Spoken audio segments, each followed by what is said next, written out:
ويقولون متى هذا الوعد إن كنتم صادقين ما ينظرون إلا صيحة واحدة تأخذوهم وهم يخصمون فلا يستطيعون توصية ولا إلى أهلهم يرجعون ونفخ في السور فإذا هم من الأجداث إلى ربهم ينسلون قالوا يا ويلنا من بعثنا من مرقدنا هذا ما وعد الرحمن وصدق المرسلون إن كانت إلا صيحة واحدة فإذا هم جميع لدينا محضرون فاليوم لا تظلم نفس شيئا ولا تجزون إلا ما كنتم تعملون إن أصحاب الجنة اليوم في شغل فاكهون هم وأزواجهم في ظلال على الأرائك متكئون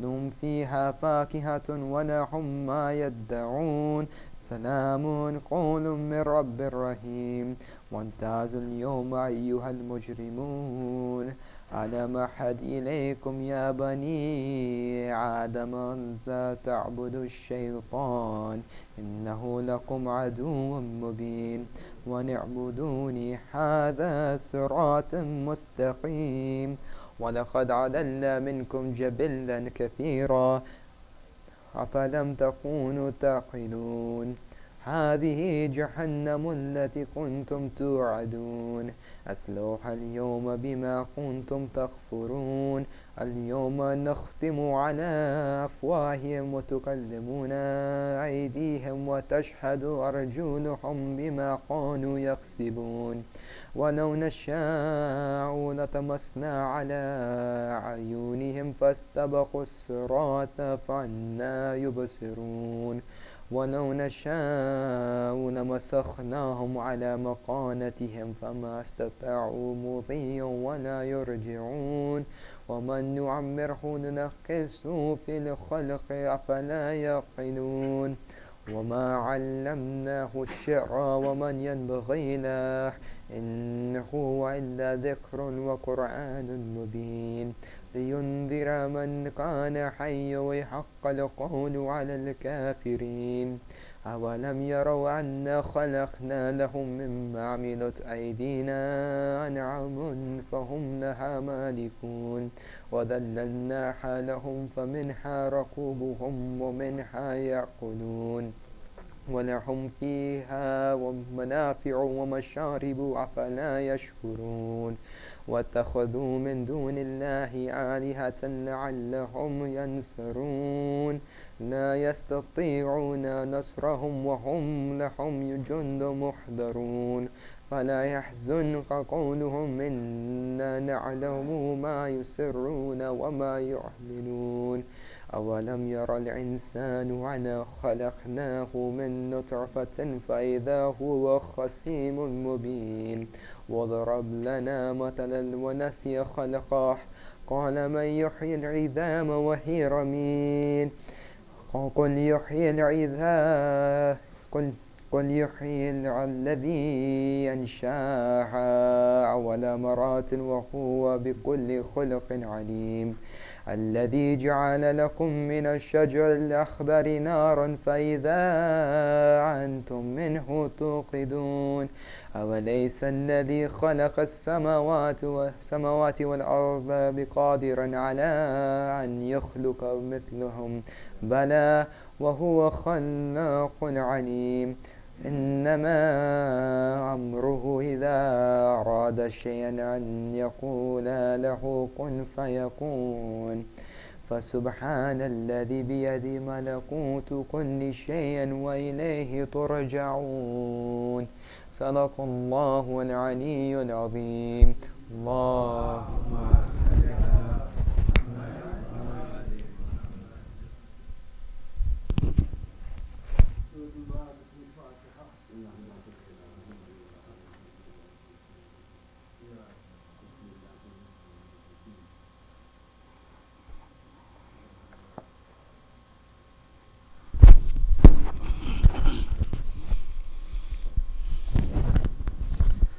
اللهم صل على محمد وآل محمد. اللهم صل على محمد وآل محمد.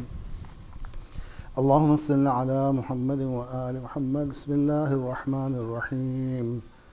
اللهم إني أسألك برحمتك التي وسعت كل شيء وبقوتك التي كحرت بها كل شيء وخضع لها كل شيء وظل لها كل شيء وبجبروتك التي غلبت بها كل شيء وبعزتك التي لا يقوم لها شيء وبعظمتك التي ملأت كل شيء وبسلطانك الذي على كل شيء وبوجهك الباقي بعد فناء كل شيء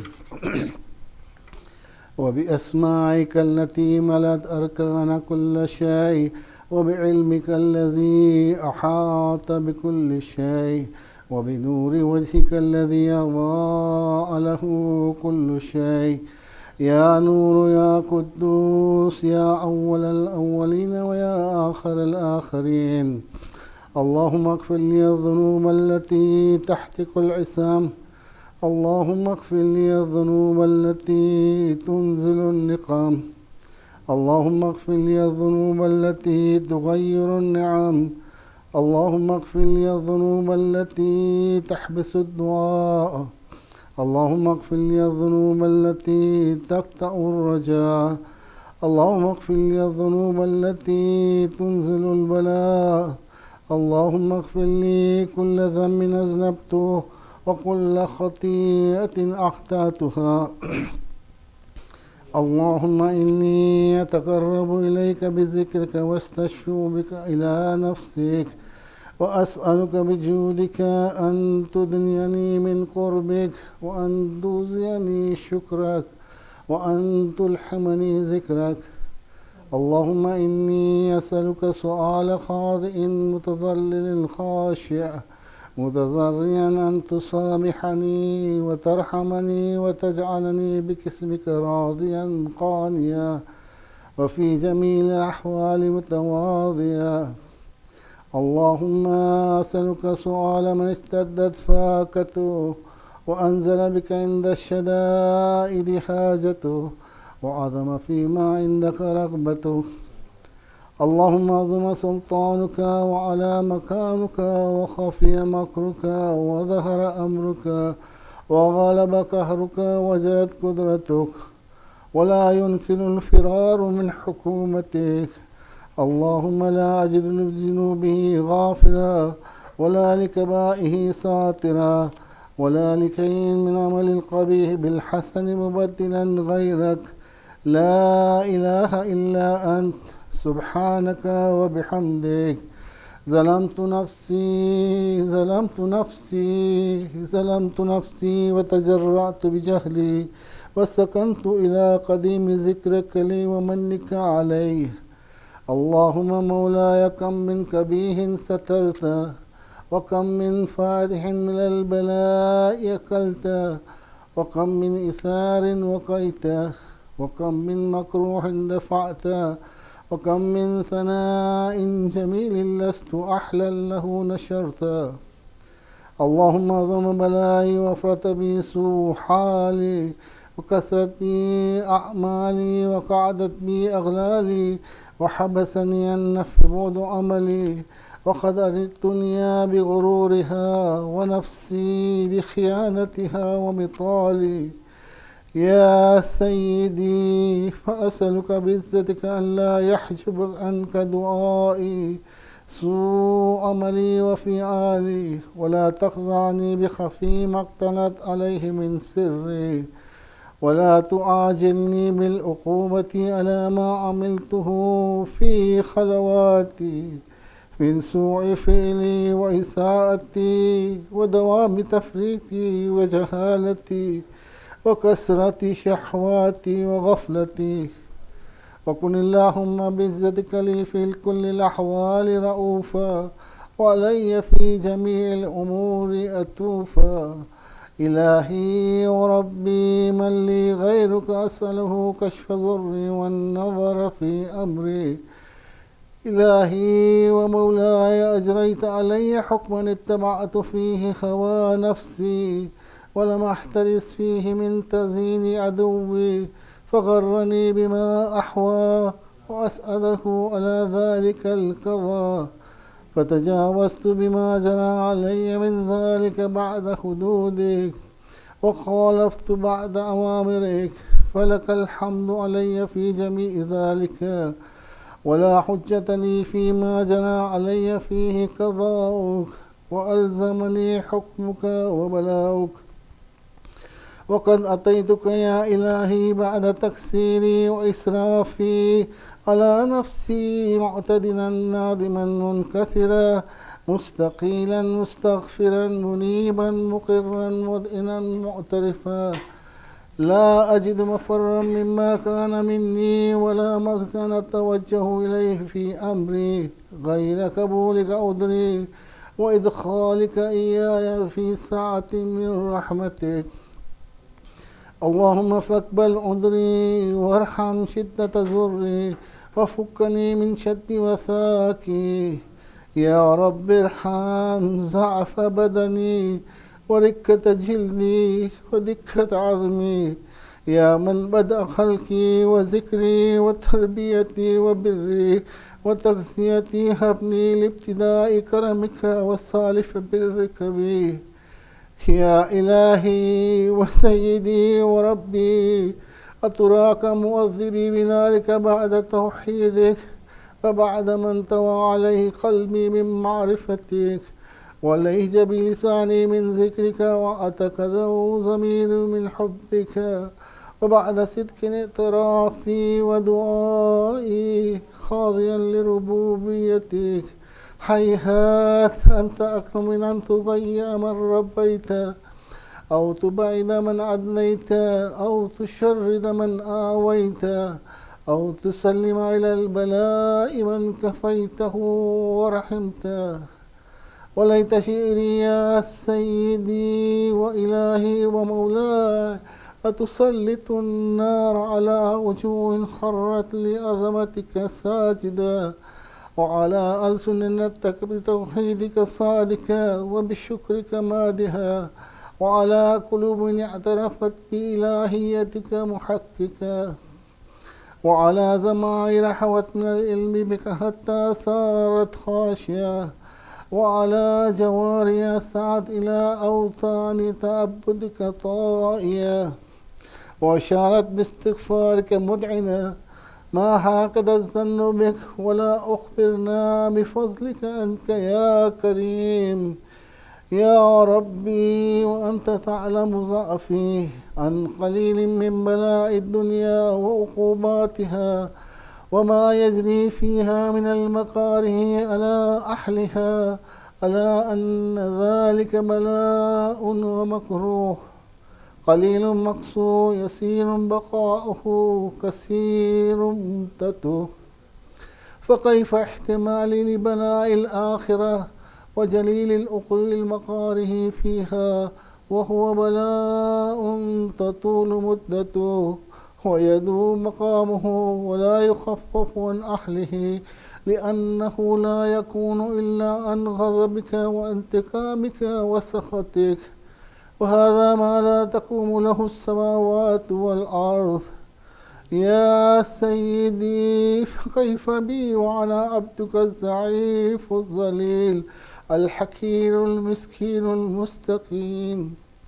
يا إلهي وربي وسيدي ومولاي لأي الأمور إليك أشكو ولما منها عضج وأبقي لعليم العذاب وشدته أم لطول البلاء ومدته فلئن سيرتني للعقوبات مع أعدائك وجمعت بيني وبين أهل بلائك وفرقت بيني وبين أحبائك وأوليائك وهبني يا إلهي وسيدي ومولاي وربي صبرت على عذابك فكيف أصبر على فراقك وهبني صبرت على حر نارك فكيف أصبر عن النظر إلى كرامتك أم كيف أسكن في النار ورجائي أفوك؟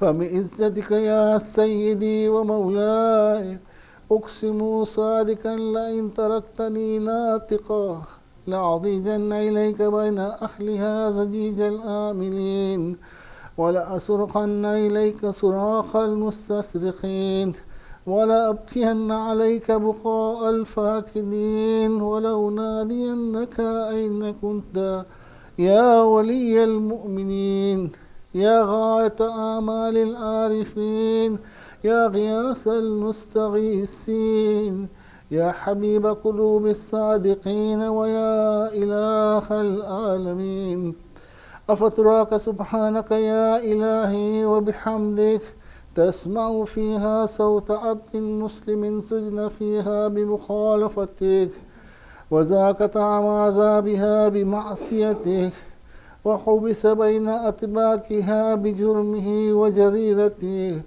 وهو يزج إليك زجيجا مؤملا لرحمتك ويناديك بلسان أهل توحيدك ويتوسل إليك بربوبيتك يا مولاي فكيف يبقى في العذاب وهو يرجو ما سلف من حلمك ورأفتك ورحمتك أم كيف تؤلمه النار وهو يعمل فضلك ورحمتك أم كيف يحرقه لهيبها وأنت تسمع صوته وترى مكانه أم كيف يستميل عليه زفيرها وأنت تعلم ضعفه أم كيف يتقلقل بين أطباقها وأنت تعلم صدقه أم كيف تزجره زبانيتها وهو يناديك يا رب أم كيف يرجو فضلك في عتقه منها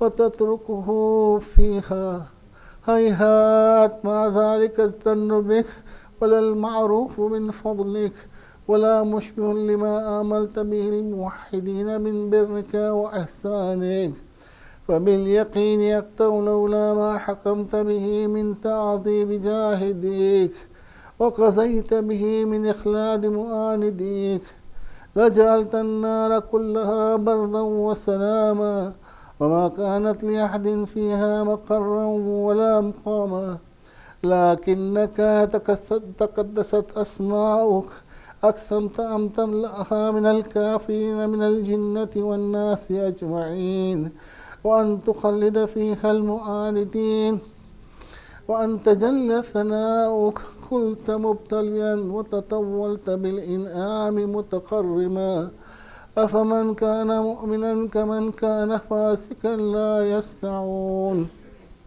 إلهي وسيدي فأسألك بالقدرة التي قدرتها وبالقضية التي حكمتها وحكمتها وغلقت من عليه أجريتها أن تهب لي في هذه الليلة وفي هذه الساعة كل جرم أجرمت وكل ذنب أذنبت وكل قبيح أسررت وكل جهل أملته كتمته أو أعلنت أخفيته أو أظهرت وكل سيئة أمرت بإثباتها الكرام الكاتبين الذين وكلتهم بحفظ ما يكون مني وجعلتهم شهودا علي مع جوارحي وكنت أنت الرقيب علي من ورائهم والشاهد لما خفي عنهم وبرحمتك أكفيت وبفضلك سترت وأن توفر حظي من كل خير أنزلت أو إحسان فضلت أو بر نشرت أو رزق بسطت أو ذنب تغفره أو خطأ تستره يا ربي يا ربي يا رب يا إلهي وسيدي ومولاي ومالك رقي يا من بيده ناسيتي يا عليما بضري ومسكنتي يا خبيرا بفقري وفاقتي يا ربي يا ربي يا رب أسألك بحقك وقدسك وعظم صفاتك وأسمائك أن تجعل أوقاتي من الليل والنهار بذكرك معمورا وبخدمتك موصولا وأعمالي عندك مقبولا حتى تكون أعمالي وإرادتي كلها وردا واحدا وحالي في خدمتك سرمدا. يا سيدي يا من عليه مؤولي، يا من إليه شكوت أحوالي، يا ربي يا ربي يا رب، قو على خدمتك جواره واشدد على العظيمة جوانه، وحبلي الجد في خشيتك والدوام في الاتصال بخدمتك حتى أسرع إليك في ميادين السابقين وأوصي إليك في المبادرين واشتاق إلى قربك في المشتاقين وأدنو من قدنو المخلصين وخافة مخافة الموقنين واجتمع في جوارك مع المؤمنين. اللهم ومن أرادني بسوء فأعرض ومن كادني فكد واجعلني من أحسن أبيدك نصيبا عندك وأقربهم منزلة منك وقصهم زلفة لديك، فإنه لا ينال ذلك إلا بفضلك. وجد لي بجودك واعطف علي بمجدك واحفظني برحمتك واجعل لساني بذكرك لهجا وقلبي بحبك متيما ومن علي بحسن إجابتك وأقلني أسرتي واغفر ظلتي، فإنك قضيت على عبادك بعبادتك وأمرتهم بدعائك وضمنت لهم الإجابة. فإليك يا ربي نصبت وجهي وإليك يا ربي مددت يدي، فبعزتك استجب لي دعائي وبلغني منايا ولا تقطع من فضلك رجائي، واكفني شر الجن والإنس من أعدائك. يا سريع الرضا يا سريع الرضا اغفر لمن لا يملك إلا الدعاء فإنك فعال لما تشاء. يا من اسمه دواء وذكره شفاء وطاعته غنى، ارحم من رأس ماله الرجاء وسلاهم البقاء. يا سابغ النعم يا دافع النقم يا نور المستوحشين في الظلام، يا عالما لا يعلم صل على محمد وآل محمد وافعل بي ما أنت أحلو. وصلى الله على رسوله والأئمة الميامين من آله وسلم تسليما كثيرا كثيرا. اللهم صل. بسم الله الرحمن الرحيم. الحمد لله من أول الدنيا إلى فنائها ومن الآخرة إلى بقائها. الحمد لله على كل نعمة، أستغفر الله من كل ذنب وأتوب إليك برحمتك يا أرحم الراحمين. صلى على محمد وعلى محمد. سورة مباركة الفاتحة.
Salawat ala Muhammad wa ali Muhammad.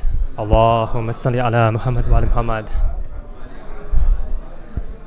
Bismillahir Rahmanir Rahim. Assalamu alaikum wa rahmatullahi wa barakatuh. We'll begin with upcoming programs. Tomorrow evening, inshallah, Friday, December the 6th, we will gather for the night of the birth anniversary of Imam Hassan al-Askari. Peace and blessings be upon him. Allahumma salli ala Muhammad wa ali Muhammad. The program will begin at 7:15 p.m. with recitation of the Holy Quran, followed by the lecture with Sheikh Jafar. Next Thursday, December the 12th, inshallah, our Thursday evening program will begin at 7:15 once again with Surah Yasin, and the lecture will be by Sheikh Jafar, inshallah. Overflow parking for tomorrow afternoon's Jummah Salat will be available at the CAA North Pave lots. If parking across the street, please use caution when walking to and from the center. There will be a meet and greet for seniors taking place here on Friday, December the 20th. This event will run from 4 p.m. to 6 p.m. inshallah. Once again, that is a meet and greet for seniors. For more information and to RSVP, please refer to the poster being displayed on the screens. The Academy of Learning Islam is excited to launch their latest workbook in the Knowing the Masumeen series on the Holy Prophet Muhammad, peace and blessings be upon him. Allahumma salli ala Muhammad wa ali Muhammad. This workbook is based on the life and the legacy of the Holy Prophet and is an excellent resource for children to learn more about him. For more details and to obtain your copy, please visit the Academy website. Tonight's Sharwat-e-Shadi Majlis for Ahmad Sachu and Zainab Nasser has been sponsored for the Isal Sawab of their marhumeen. Please recite a Surah Fatiha for them as well as for the additional marhumeen whose names are being displayed on the screens, and for marhumeen of Kul Mu'mineen and Mu'minat, Muslimin and Muslimat. Al-Fatiha.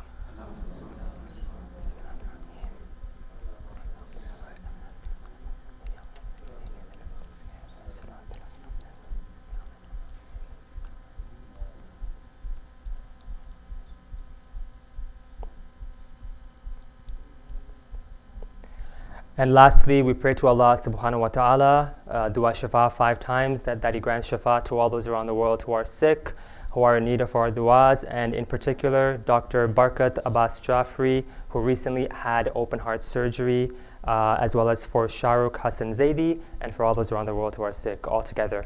Bismillahir Rahmanir Rahim. Amma yujibul mustawra iza da'a wa yakshifu su. Amma yujibul mustawra iza da'a wa yakshifu su.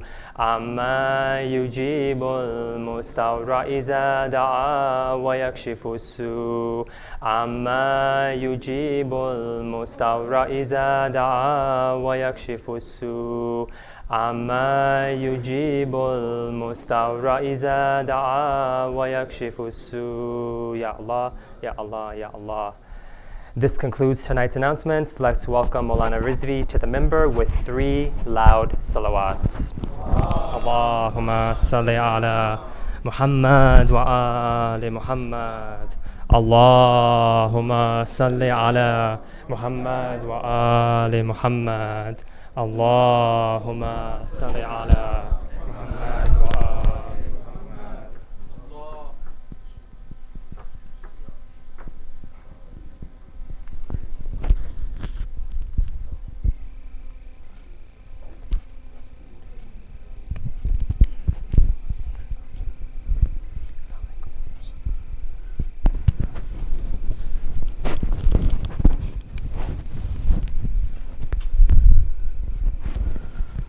رحم الله من قرأ سورة الفاتحة.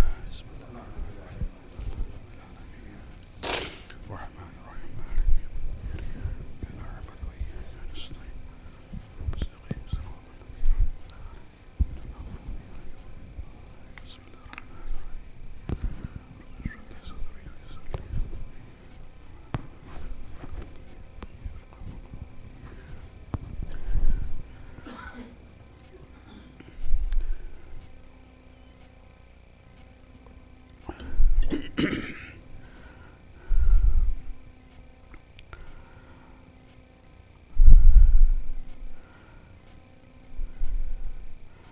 أعوذ بالله من الشيطان اللعين الرجيم. بسم الله الرحمن الرحيم. الحمد لله رب العالمين والصلاة والسلام على سيد الأنبياء وخاتم المرسلين سيدنا ونبينا بالقاسم محمد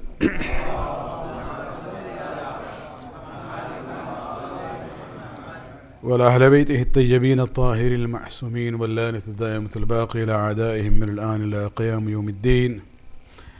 أما بعد، فقد قال الله سبحانه وتعالى في كتابه الكريم: وجعلنا منهم أئمة يهدون بأمرنا لما صبروا وكانوا بآياتنا يوقنون. صلوات.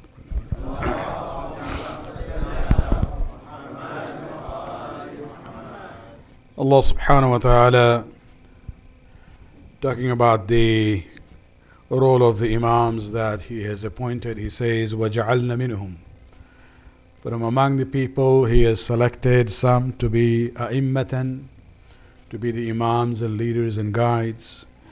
يَهْدُونَ بِأَمْرِنَا, and their role is basically to guide us, to guide the people, بِأَمْرِنَا, according to our command. Allah is referring to Himself there.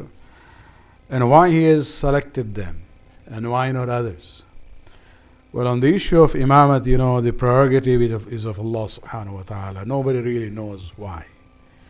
This is the only ayat where Allah subhanahu wa ta'ala actually gives an indication that He had certain standards in His eyes, and mentions two of them here. He says, لَمَّا صَبَرُوا وَكَانُوا بِآيَاتِنَا يُوقِنُونَ. That one of the issues is that because they had this ability to have sabr and patience in difficulties, وَكَانُوا بِآيَاتِنَا يُوقِنُونَ, and they had absolute conviction and yaqeen in the ayat of Allah subhanahu wa ta'ala. So sabr and yaqeen become the two bases on which Allah subhanahu wa ta'ala has chosen the guides in form of the Anbiya or Mursaleen or the Aimma of the Ahlul Bayt. Keeping in mind that we are inshallah going to be celebrating the anniversary of our 11th Imam, Imam Hassan al-Askari alayhi salatu wassalam.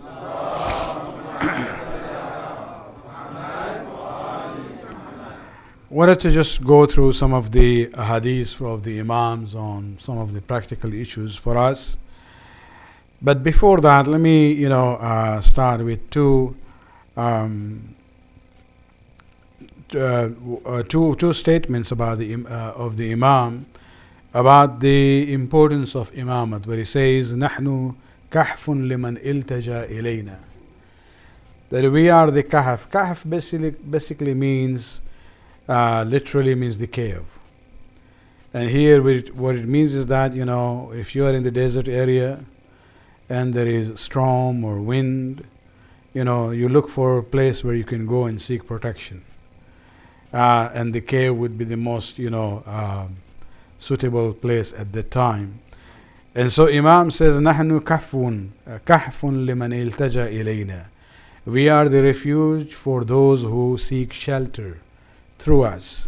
وَنُورٌ لِمَنْ اسْتَضَاعَ بِنَا, and we are the lamp for those who seek light through us. وَعِصْمَةٌ لِمَنْ اعْتَصَمَ بِنَا, and we are the protection for those who seek protection with us.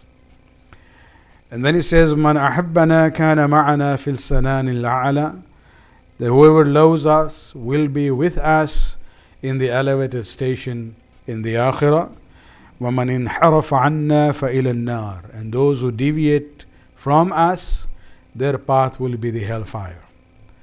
And so this is where we talk about the concept of the imamat, and so whatever they say to us and the examples that they've provided for us, that becomes the main source of guidance for us. And when we look at the hadiths, tonight I just selected some of them for more on a practical level here. Number one, we have to keep in mind that Islam is Sirat al-Mustaqim, the right path, the straight path. And what that means is that we have to steer away from the extremes of the right and the left. There is always this danger of deviation. And this is not only in the matters of Aqidah and our belief system, even when it comes to various aspects of our lives. For example, even when we talk about financial matters and how we use the sources that Allah subhanahu wa ta'ala has given to us, Imam has a statement where he says, "Alayka bil iqtisad." The word iqtisad in Arabic, Farsi and Urdu is these days commonly known as economics. This is where you have, for example, Shaheed Baqir al-Sadr had a book called Iqtasaduna, Our Economics. But before it became, a term in that technical sense, on a literal level, what it means is to exercise moderation. Alayka bil iqtisad. So Imam is saying that, exercise moderation. Wa iyyaka wal israf, and I warn you against extravagance. So be moderate, in how you use the resources of Allah subhanahu wa ta'ala given to you, and do not do israf. Do not go beyond the limits. And this is where we have to realize again and again, we are told, this is the saying of Islam, that live within your own means. The problem of the modern North American society is that, living under debt is not considered to be norm. There is no sense of, if a person is in debt, that's fine. This is how life is. And to the extent that you see that, people go for higher studies, which I'm not saying this is wrong. You get the loans and everything. And as soon as you finish your education and you basically go into the workforce, you already start your work with this debt on you.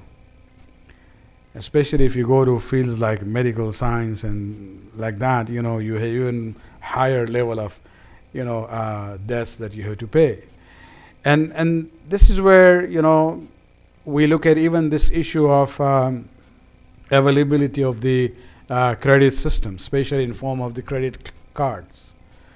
And this is where we have to realize that these ways can be very tempting, where a person starts living beyond the means that he or she has. Especially, use credit cards as a means of convenience, so you don't carry, cash. But make sure you do the payments at the end of the month. You can only do it if you spend it wisely. Otherwise, the more you delay or just go with the minimum payment of the month, the bank will say he's a very good customer. They actually like those kinds of people. They hate those customers who actually pay full on the due date, because they don't get much out of it. And that's why you'll see, after a few months, they'll say, oh, we increased your credit limit. They are actually tempting you to go beyond your means. And this is where the Imam is saying, عَلَيْكَ بِالْإِقْتِصَادِ وَإِيَّاكَ وَالْإِسْرَافِ. I urge you to exercise moderation and warn you against extravagance. Salawat.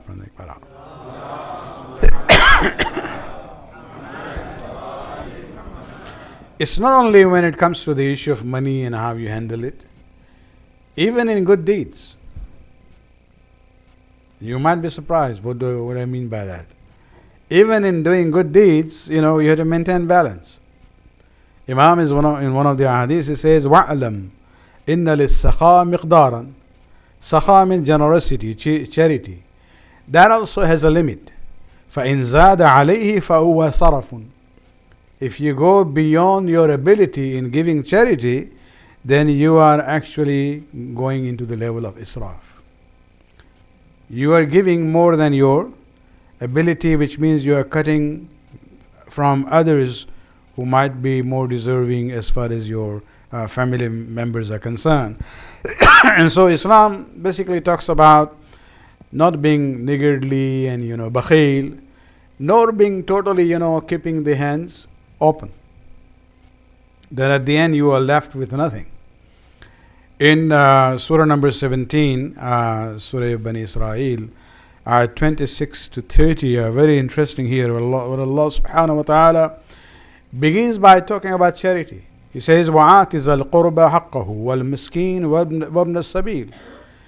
That, give the right which belongs to your relative, as far as, their right is concerned in charity, and the miskin, the poor, and the stranded traveler. But then immediately the ayat goes on, وَلَا تُبَذِّرُوا تَبْذِيرًا. Do not be wasteful. Why? إِنَّ الْمُبَذِّرِينَ كَانُوا إِخْوَانَ الشَّيَاطِينَ. Because those who waste things or go beyond the limit and go into extravagance, they are actually brethren of the shaitan. Very rarely Allah uses this kind of language here. And this is where we say, He says they are إِخْوَانُ الشَّيَاطِينَ. They are brethren of the shaitans. وَكَانَ الشَّيْطَانُ لِرَبِّهِ كَفُورًا. And shaitan was ungrateful to his Lord. And this is where Allah subhanahu wa ta'ala says that, sometimes if you're approached by the people and you don't have the ability to give, وَإِمْ تُعْرِضَنَّ عَنْهُمْ ابْتِغَاءَ رَحْمَةٍ مِّن رَبِّكَ تَرْجُوهَا فَقُلْ لَهُمْ قَوْلًا مَيْسُورًا. Say some good words to them and say sorry. Don't push them away, don't be rude to them, but just say that you cannot help them out at the moment. And then he comes to the standard of giving charity. وَلَا تَجْعَلْ يَدَكَ مَغْلُولَةً إِلَىٰ أُنُقِكَ. Do not, make your hands tight to your neck. So you can't even, anybody says, help me, you say, I can't, my hand is tied. وَلَا تَبْسُطْهَا كُلَّ الْبَسْطِ. And do not even open your hands totally like this way and just give it away totally. فَتَقْعُدُ مَلُومًا مَحْسُورًا. Otherwise you'll sit there regretting what you had done, because now you don't have anything for yourself or your own family. إِنَّ رَبَّكَ يَبْسُطُ الرِّزْقَ لِمَنْ يَشَاءُ وَيَقْدِرُ. Allah subhanahu wa ta'ala, expands the risk and sustenance to whomever He wants, and He constrains it. إِنَّهُ كَانَ بِعِبَادِهِ خَبِيرًا بَصِيرًا. He knows the people, He's aware of them. And so here you see, ayat starts with charity, but then Allah says, okay, remember, there is a limit there. So it's interesting. He says, don't keep your hands tied and do not even totally open your hands totally. But in one of the ayat where he says, that this Yahud said that Allah is bakhil, his hands are tied, and Allah says, no, both of my hands are open totally. So that's his issue. He can do that, but we are not talking, because it seems that if you want to put the tone in there, he was very angry. Don't tell me that I'm bakhil. Both my hands are, mabsutatan, are totally open. But that's for Allah subhanahu wa ta'ala. Even when we talk about, some of the qualities that, positive ones that we have, in exercising those abilities that we have, even there, it has to be on the level of wisdom. For example, courage. Inna lil hazmi, Imam says, miqdaran. Even when it comes to the issue of courage, how you express it or exercise it, there are standards. فَإِنْ زَادَ عَلَيْهِ فَهُوَ تَحَوُّرٌ. If you go beyond the right way of using your courage, then this is not courage, this is foolhardiness. This is what we call majarajui. And this is where we have to realize, courage doesn't always mean you should be rude and fight with people all the time. You have to look at the circumstances. Sometimes even to sit down with an enemy and make peace is itself a courage. When you look at Surah Hudaybiyah, or when you look at the Surah of Imam Hassan Mushtaba alayhi salatu wasalam,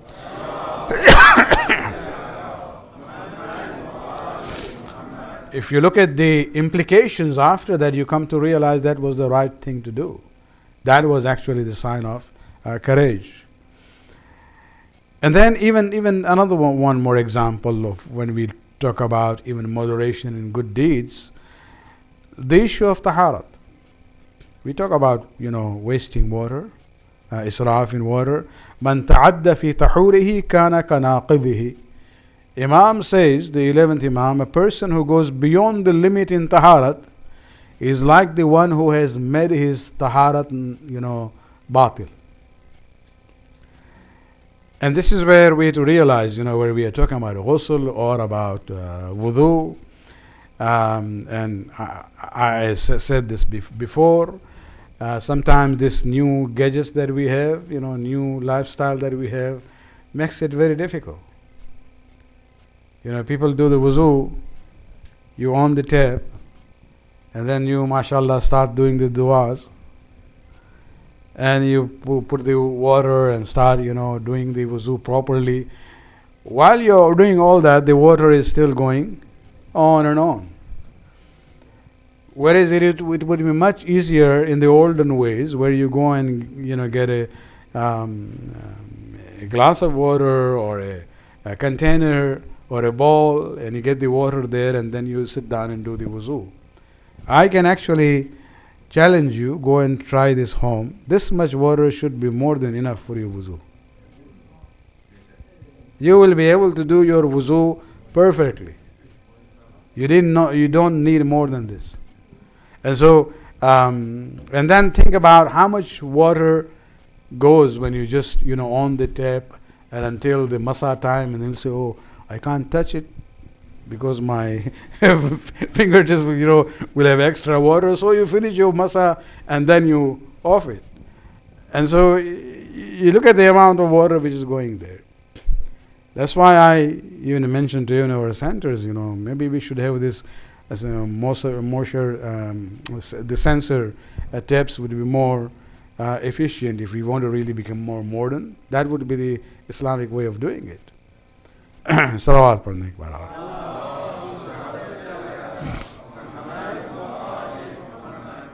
There is a hadith where a Sahabi was told by Rasulullah, he was doing wuzu, and that was not even in our situation like this, or taking water from. No, he was actually doing wuzu in the flowing river. And even there, he was told that, come on, you don't waste so much water there. And this is where we have to realize, especially people who have what we call in fiqh, situation of waswas in wuzu. They're not sure they have done it properly. They do it again and again and again. There was a famous alim of this century by the name of Sheikh Murtaza Ansari, whose principles of usul al-fiqh are still there. All the mujtahideen of this century are basically followers of the usul fiqh method, devised by him. On one day in the madrasa, normally they have this house in the courtyard, and a person was doing wuzu, a talib ilm, a religious, the student. And Sheikh Murtaza Ansari realized that, he's waswasi, he's doing wuzu again and again. So he's saying, what are you doing? He says, well, what can I do? My marja is Sheikh Murtaza Ansari. He didn't know him. These days we have pictures, this and that. Even if you don't see him, you know who is this person. He says, and he has put so many ihtiyat in how to do wuzu, so I have to do it properly. He said, I'm Murtaza Ansari, and make it haram for you to do this. Just do it once and that's it. And even the ruling says, a person who is waswasi, for them it's haram to follow their doubts. They should just do it once, and that's the end of the process. And so that's another problem there, but it also talks about this issue of not wasting the resources that Allah subhanahu wa ta'ala has given to us. Salawat.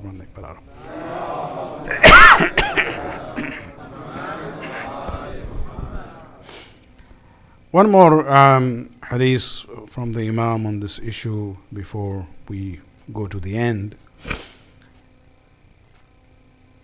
where he talks about some of the good qualities of the mu'mineen. And he, in Arabic language, when you want to describe something in a more superlative form, that this is better than that, there is a rhythm or a form in Arabic language where af'al, for example, when you say kabir means big. Something which is big, we say kabir. But then you have a word akbar. Af'al is the measure or the rhythm for that. So akbar means something which is better, bigger than kabir. Or when you say saghir means smaller. Asghar means smaller than the other. Or when you say alim and then you say a'lam. A'lam means somebody who is more learned than the others. Or you say hasan means good and ahsan means even better. So keep that, therefore that format in mind, where Imam talks about 4 situations where he says awra'un nas af'al. awra'un nas man waqafa inda shubahat. Awra', this is from wara'. Wara' means somebody who is pious.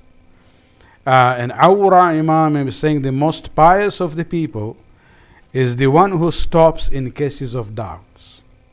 So whenever he has doubts, and this is where I say many times that, people always think that things are white and black. Either it's right or it's wrong. We have to realize that, there is an area which is known as the gray area. And that gray area can be a very large gray area. And what do? Of course, for the general people, we would just say, okay, if you are not sure about it, that's fine. But if you really want to improve yourself, your status from the spiritual point of view, it is in the area which is known as the gray area that you have to exercise precaution.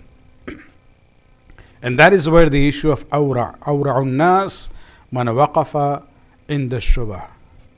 Or sometimes the ahadith says in the shubahat. So whenever there is doubt, you refrain from it. And this is where, during the modern time, we are told, we just want a clear-cut answer. Hey, yes or no. Don't tell us, it's better not to do it. We don't want to hear that. And this is one of the problems of the modern day. What we have to realize is that if it is white and black, things are clear. Shaitan will not come in those areas. Even if you go against it, you know you are doing something wrong. It is in the gray area that Shaitan looks for you. Because that is where, he can misguide people very easily. The second statement is أعبد الناس من أقام على الفرائض. أعبد from عابد means the worshipper. أعبد الناس, the best worshipper among the people is the one who fulfills the wajibat. Fara'id means what is obligation or the wajib things on the individuals. And so again, the usage of the word a'abad is very important. Sometimes we think that ibadat is only namaz.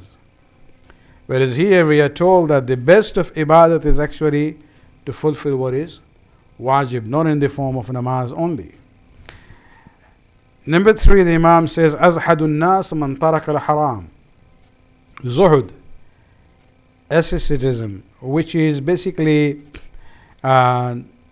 described as renouncing this dunya and its pleasures and the good things of this dunya. Well, it doesn't mean that, Allah subhanahu wa ta'ala says you stay away from the good things that I've created. No, He has created the good things for the mu'mineen, not for the fusaq and the non-believers. What it means is that you basically refrain from what is haram. Azhadun nas man taraka al-haram. Zuhud means staying away from haram. And the last statement that Imam has in this category, where he says, Ashaddun nas ijtihadan man taraka al-dhunub. Ijtihad here in the literal sense means which means to work hard on something. And Imam says the most hard-working person is the one who refrains from sins.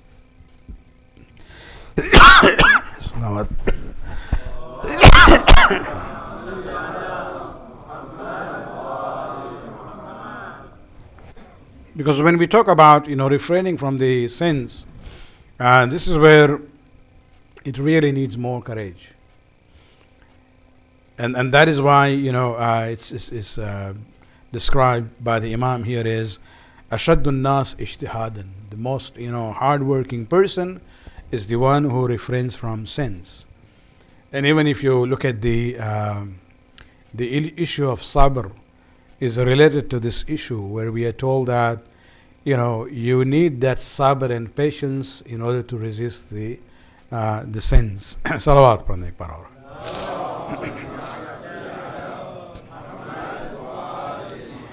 The last hadith for tonight from the 11th Imam, which he is actually quoting a hadith of Amir al-Mu'mineen Ali bin Abi Talib alayhi salatu wassalam,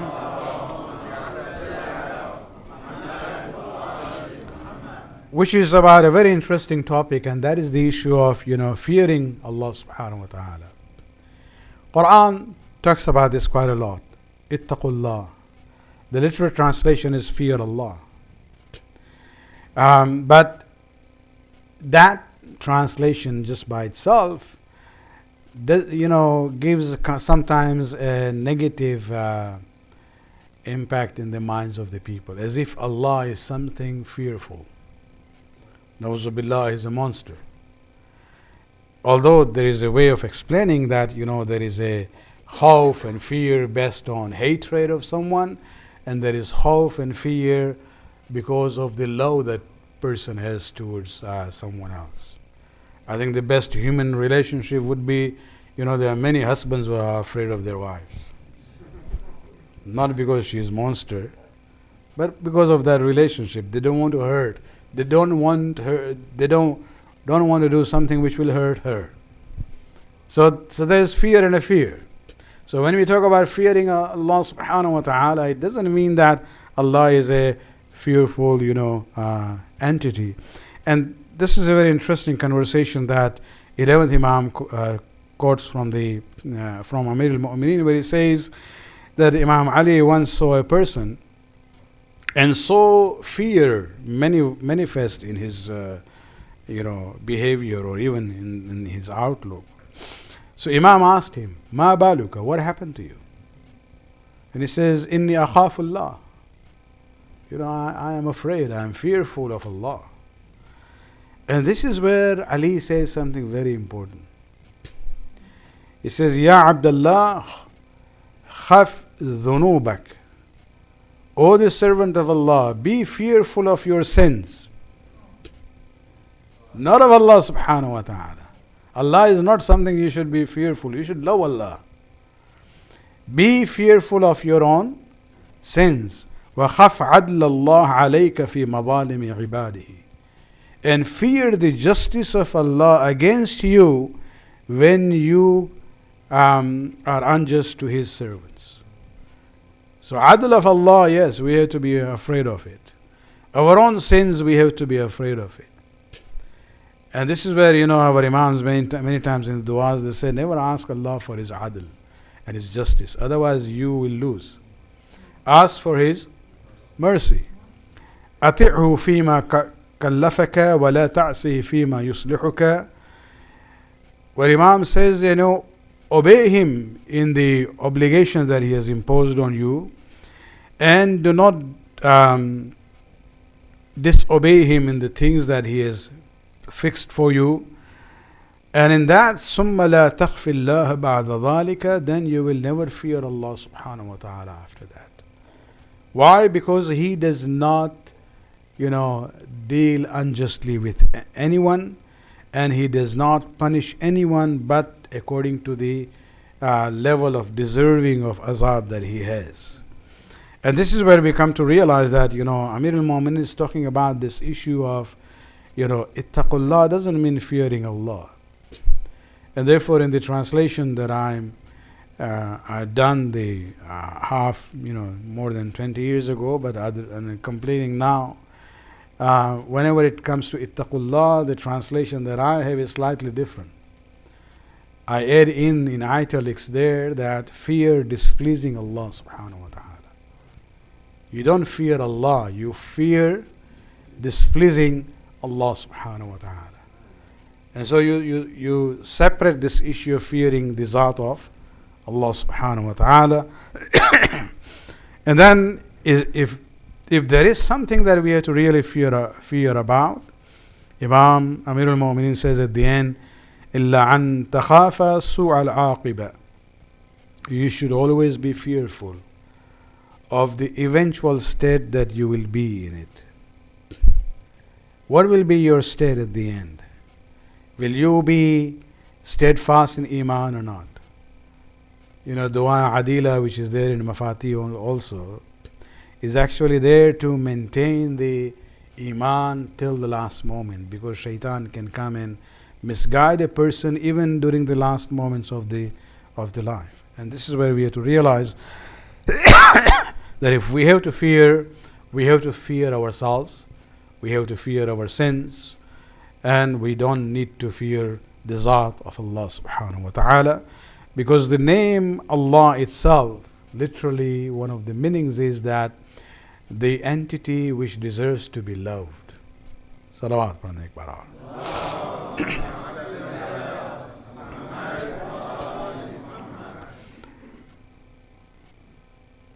I just had the opportunity to visit the shrines of our Imams in Iraq last week, and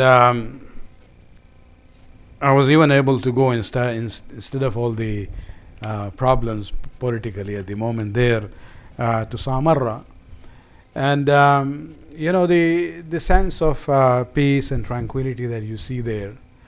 Always you have to keep in mind that just very recently ISIS actually destroyed the shrine of Imam Hassan Askari in Samarra. But Alhamdulillah, it has come back. You know, it is there with its own light and, nur which is there on that dome.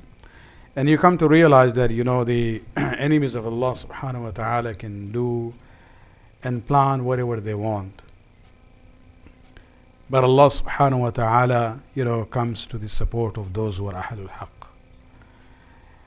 However, when we look at this, especially you go to Samarra, you go to Kazimain, especially during the night time, the lights which are there, the way people go there. You look at Karbala, the shrine of Hussein ibn Ali, you go to Najaf, and you always, the mind goes back to Medina. रसूलुल्लाह के रोज़े पर भी रोशनी होती है, वहाँ भी इज्तिहाम होता है, लेकिन रसूल की ज़ियारत के बाद चंद कदमों के बाद जब आप जन्नतुल बकी जाते हैं, तब वही ख्याल आता है कि खुदावंदा कब तक ये चलेगा। तकरीबन 1 सदी होने वाली है ये जुल्म जो ढाया गया है उन क़ुबूर पे जो अहल बैत के मराक़िद हैं, अभी भी वो वीरान पड़े हैं, वहाँ कोई एक चिराग नहीं जलता है। और उन हालात को देखने के बाद इंसान जो है बहरहाल खुदावंद आलम का शुक्र अदा करता है कि जो हमारे मराक़िद हैं ईरान और इराक़ में, खुदावंद आलम उसकी हिफाजत करे। शाम में जनाब सैयदा के रोज़ा है, लेकिन हम इंतज़ार में हैं कि कब वो इमाम आएगा जो अपने जद्दा के उस कब्र के निशान बताएगा। खुदावंदा हमारे मज़लूमियत उम्मत की यह है कि हमें ये भी नहीं मालूम है कि रसूल की बेटी की कब्र सही मानों में है कहाँ पे। कहीं हम रसूल के रोज़े के पास ज़ियारत पढ़ते हैं, कहीं घर के जो जगह थी वहाँ ज़ियारत होती है, कभी कभी मिंबर और महराब के पास ज़ियारत होती है, कभी जन्नतुल बकी में ज़ियारत होती है। ये वो मज़लूमा बीवी थी कि जिनके बारे में यही नहीं मालूम है कि कब्र कहाँ है। नहीं इसलिए कि वो इस दुनिया से गई थी कहीं सफ़र में जहाँ कोई नहीं था मुसलमानों में, नहीं, ये मदीने रसूल की बात है, ये करबला नहीं है। करबला वतन नहीं था, वो बेवतनी की बात थी। ये तो मदीना रसूल था जो ख़ुद घर था रसूलुल्लाह का, लेकिन अज़ियत जो पहुँचाई गई थी, ख़ुद बीबी जो है वसीयत करती है कि मेरे जनाजे को तारीकी शब में उठाया जाए। जिन्होंने मुझ पर जुल्म किया है उनको कोई पता ना बताया जाए। यहाँ तक कि अमीरुल मोमिनीन ने जहाँ दफन किया है उसके बाद कुछ और कब्र के निशान बना लेते हैं। और जब आए हैं लोग ये कहने के लिए कि हम कब्र को खोदेंगे नमाज जनाजा पढ़ने के लिए, उस वक्त अली ने अपनी तलवार निकाली थी कि अगर कोई भी जुर्रत करेगा तो हम उसके खून को बहाएंगे। बस मौला उसको इतना कहेंगे कि आप वहाँ मौजूद थे, लेकिन एक और अली मौजूद था करबला में, उसके हाथ में तलवार नहीं थी बल्कि उसके हाथ जो है हथकड़ी से मजबूर थे। अपने बाबा के लाश को देखता है लेकिन बेगोरो कफन करबला में छोड़ के कूफा की तरफ जा। अला लानतुल्लाहि अल कौमिज़ ज़ालिमीन सयअलमुल लज़ीना ज़लमू अय्य मुनक़लिबिन यनक़लिबून। खुदावंद इस क़लील बात कबूल फरमा, हमारे गुनाहों को बख्श दे, हमारे तौफ़ीक़ात में इज़ाफ़ा फरमा। खुदावंद शियान अली जहाँ भी हैं उनको अपने हिफ्ज़ अमान में रख, तकफ़ीरी अफ़वाज की तमाम सलाहियतों को नीस्त नाबूद फरमा, इमाम के ज़ुहूर में ताजिल फरमा। रब्बना तक़ब्बल मिन्ना इन्नका अंतस समीउल अलीम।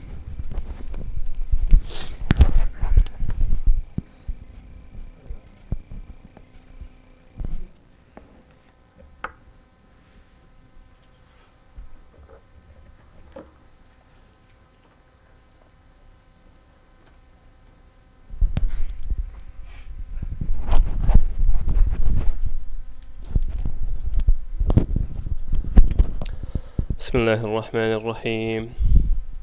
السلام عليك يا أبا عبد الله، السلام عليك يا ابن رسول الله، السلام عليك ورحمة الله وبركاته، السلام عليك يا وارث آدم صفوة الله، السلام عليك يا وارث نوح النبي الله، السلام عليك يا وارث إبراهيم خليل الله، السلام عليك يا وارث موسى كليم الله، السلام عليك يا وارث عيسى روح الله، السلام عليك يا وارث محمد حبيب الله، السلام عليك يا وارث علي أمير المؤمنين ولي الله، السلام عليك يا ابن محمد المصطفى، السلام عليك يا ابن علي المرتضى، السلام عليك يا ابن فاطمة الزهراء، السلام عليك يا ابن خديجة الكبرى، السلام عليك يا ثار الله وابن ثاره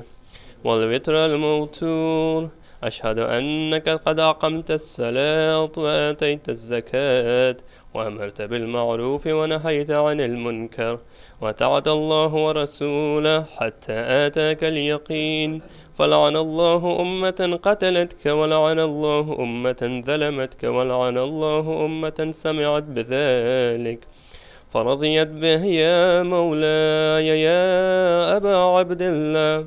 أشهد أنك كنت نورا في الأسلاب الشامخة والأرحام المطهرة، لم تنجسك الجاهلية بأنجاسها ولم تلبسك من مدلحمات ثيابها، وأشهد أنك من دعائهم الدين وأركان المؤمنين، وأشهد أنك الإمام البر التقي الرضي الزكي الهادي المهدي، وأشهد أن الأئمة من ولدك كلمة التقوى وأعلام الهدى والعروة الوثقى والحجة على أهل الدنيا، وأشهد الله وملائكته وأنبياءه ورسوله أني بكم مؤمن وبإيابكم موقن بشرائع ديني وخواتيم عملي وقلبي لقلبكم سلم وأمري لأمركم متبع، صلوات الله عليكم وعلى أرواحكم وعلى أجسادكم وعلى أجسامكم وعلى شاهدكم وعلى غائبكم وعلى ظاهركم وعلى باتنكم. سيارة الأكبر. السلام عليك يا ابن رسول الله، السلام عليك يا ابن نبي الله، السلام عليك يا ابن أمير المؤمنين، السلام عليك يا ابن الحسين الشهيد، السلام عليك أيها الشهيد وابن الشهيد، السلام عليك أيها المظلوم وابن مظلوم، لعن الله أمة قتلتك ولعن الله أمة ظلمتك ولعن الله أمة سمعت بذلك فرضيت به، ويرى الشهداء كربلاء. السلام عليكم يا أولياء الله وأحباء. السلام عليكم يا أصفياء الله وأوداء. السلام عليكم يا أنصار دين الله. السلام عليكم يا أنصار رسول الله. السلام عليكم يا أنصار أمير المؤمنين. السلام عليكم يا أنصار فاطمة سيدة نساء العالمين. السلام عليكم يا أنصار أبي محمد الحسن بن علي الولي الناصح. السلام عليكم يا أنصار أبي عبد الله. بأبي أنتم وأمي تبتم وتابت الأرض التي فيها دفنتم وفزتم فوزا عظيما، فيا ليتني كنت معكم فأفوز معكم. زيارة حضرت عباس. السلام عليك يا ابن أمير المؤمنين. السلام عليك أيها العبد الصالح المطيع لله ولرسوله، وأشهد أنك قد جاهدت ونصحت وصبرت حتى آتاك اليقين. لعن الله الظالمين لكم من الأولين والآخرين، ولحقهم بدرجك الجحيم. سيرة من الله. السلام عليك يا مولاي وابن مولاي. السلام عليك يا غريب الغرباء. السلام عليك يا سلطان أبا الحسن علي بن موسى الرضا، ورحمة الله وبركاته. زيارة من زمان. السلام عليك يا صاحب الزمان. السلام عليك يا خليفة الرحمن. السلام عليك يا شريك القرآن. السلام عليك يا مولاي يا صاحب العصر والزمان. السلام عليكم ورحمة الله وبركاته.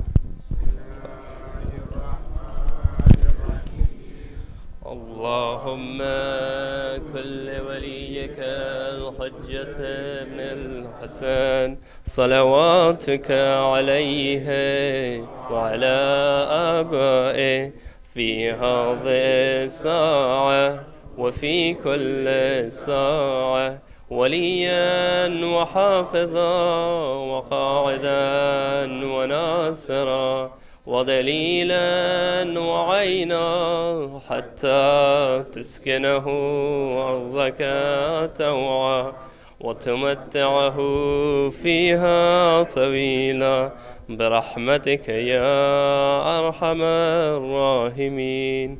اللهم صل على محمد.